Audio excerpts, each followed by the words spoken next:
the RM3.2 million Ayam Kampung scam, Saturday, 12th of July 2024, by AZLAN ADNAN, a rural investment scam disguised as charity. In what is shaping up to be one of Malaysia's most brazen affinity scams of the year, police have uncovered a fraudulent investment syndicate that duped individuals into parting with RM3.2 million through a deceptive kampung chicken scheme.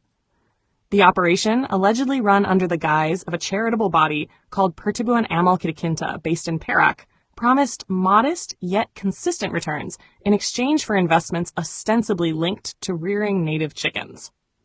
Beginning in early 2023, the syndicate lured in investors by offering either one kampung chicken or a monthly payout of RM13 for every RM250 invested.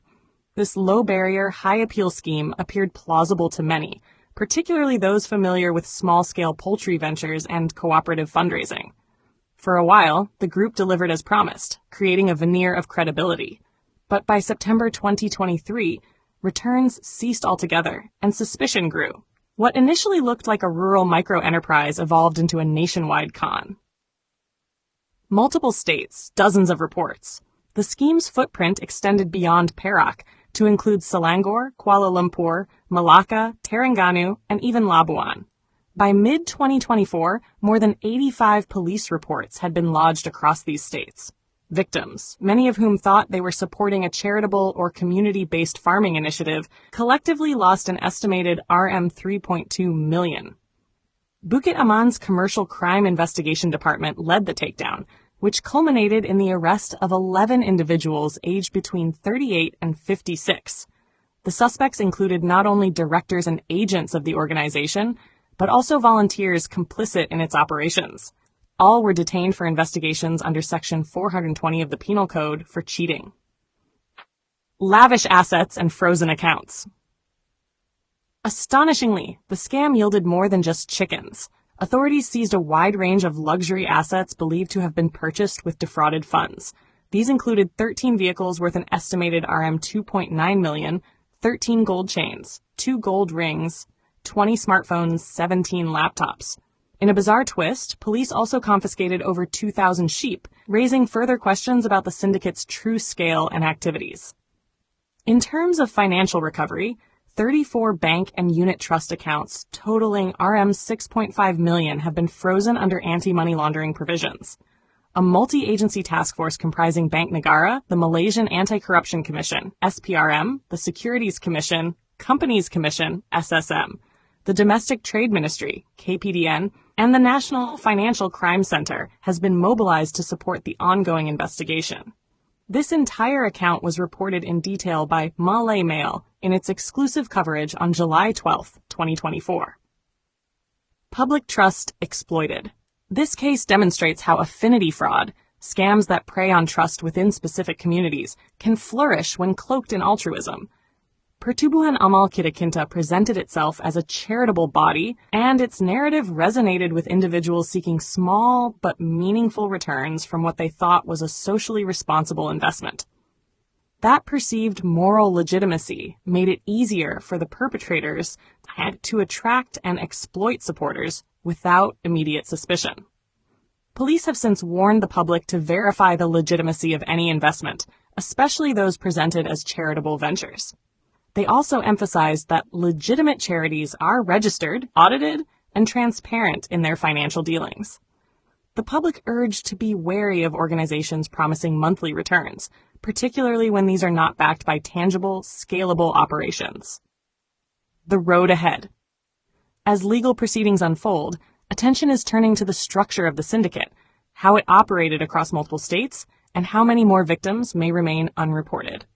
The case also raises broader concerns about enforcement and regulatory loopholes in the charitable sector. With millions seized and high-profile arrests made, the government is expected to intensify scrutiny on similarly structured entities.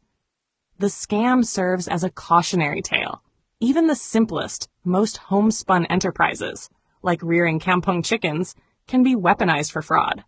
In the age of viral social media marketing and grassroots fundraising, trust remains both a currency and a vulnerability.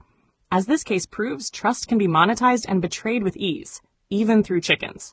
Transparency, oversight, and early vigilance remain our best defense.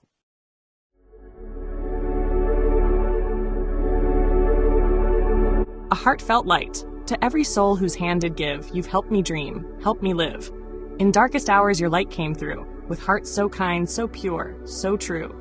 Your gifts, like stars in deepest night, have steered me gently toward the light. Each coin, each word, each silent prayer, a thread of hope, so rich, so rare. My eyes once dimmed, now seek the skies, and slowly, clearer visions rise. Because of you, I dare to see the world again.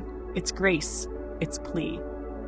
Your compassion's flame will not just stay with me alone. It lights the way, for others wandering through despair, to feel the warmth of selfless care. You've shown what love in action means, in quiet ways through giving scenes. You've built a bridge from soul to soul, and made the broken feel more whole. So let this thanks rise like a song, a melody both soft and strong. May your example gently call more hearts to rise to give. To fall into the joy of lifting pain, of planting hope where none remains. Your kindness walks beside me still, a light, a love, a living will.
Don't forget to hit that subscribe button to show your support.